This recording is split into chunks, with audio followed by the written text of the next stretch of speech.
আসসালামু আলাইকুম বন্ধুরা, কেমন আছেন? মানিক মিয়া হাঁসের খামারের পক্ষ থেকে আপনাদের সকলকে স্বাগতম। আজকে আমার এই হাঁসের বাচ্চার বয়স হচ্ছে 7 দিন। তো 7 দিনে মোটামুটি আলহামদুলিল্লাহ ভালো একটা অবস্থানে আছে। মাশাল্লাহ, দেখেন হাঁসগুলো কত সুন্দর খেলা করতেছে। তো আপনারা যারা হাঁসের বাচ্চা পালতে চান, সেক্ষেত্রে বুটিংয়ের পরে বেশ কিছু কাজ খুব সতর্কতাভাবে অবলম্বন করতে হবে। 1 নাম্বার হচ্ছে, বেশি তাপমাত্রা থাকলে ঠান্ডা লেগে যেতে পারে, আর বেশি স্বেচ্ছাতা ভাব হলেও ঠান্ডা লেগে যেতে পারে। সেক্ষেত্রে আমি করছি কি, আপনার খড়গুলো এক পাশে বিছিয়ে দিয়েছি, আর মাঝখান দিয়ে দিয়েছি খাদ্যের পাত্র, আর একদম শেষ প্রান্তে দিয়ে দিয়েছি পানির পাত্র।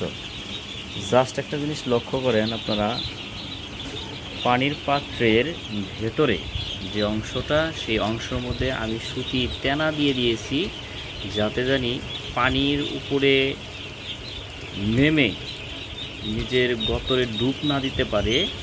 সেজন্য এই ব্যবস্থা করেছি, যাতে করে ওরা শরীরটাকে ভিজে না যায় এবং স্বাচ্ছন্দ্য বোধ করে। এই জন্যে এই পানির পাত্রে এভাবে আপনার সুতি টানা দিয়ে দিয়েছি। ওর যতটুকু পানির প্রয়োজন, জাস্ট অতটুকুই সে ঠোঁট ভিজে খেতে পারবে, এবং পানি গায়েও লাগবে না এবং মেঝেতেও ফেলবে না। এতে করে ওষুধের অপচয় কম হবে, হাঁসগুলো স্বাচ্ছন্দ্য থাকবে এবং সুস্থ থাকবে। তো দেখেন আমার হাঁসগুলো কত সুন্দর খেলা করতেছে, মাশাআল্লাহ, আলহামদুলিল্লাহ।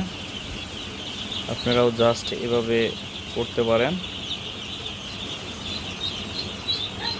আরেকটা বিষয় হলো যে, তুষের চাইতে এই খড় দিলে সবচেয়ে ভালো থাকে।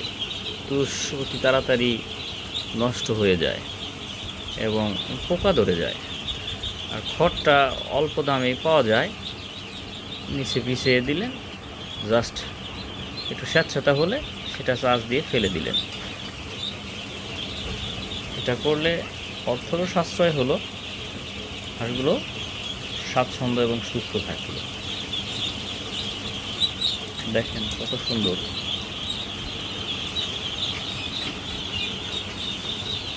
আর একটা ফ্যান দিয়ে দিয়েছি, অতিরিক্ত গরম থাকলে সেক্ষেত্রে আমি এই ফ্যানগুলো চালু করে দেই।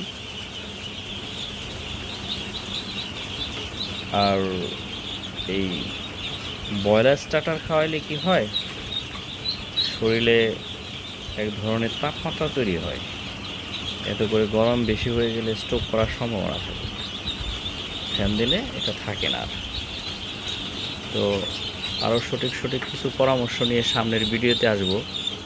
কি ঔষধ প্রয়োগ করতে হয় কত দিনের মাথায়, তারপরে বুটিংয়ের সময় কি ওষুধ দিতে হয়, সে বিষয়ে আমি সামনে আরেকটি ভিডিও দেব। সেই ভিডিও দিয়ে আপনারা দেখতে পারবেন। তো মানিক মিয়া হাঁসের খামারের সাথে থাকার জন্য আপনাদের সকলকে ধন্যবাদ। সকলকেই ধন্যবাদ দিতে চাচ্ছি। আপনারা আমার চ্যানেলটাকে সাথে থাকবেন এবং ভালো ভিডিও পাবেন, পরামর্শমূলক। ধন্যবাদ সকলকেই। আসসালামু আলাইকুম।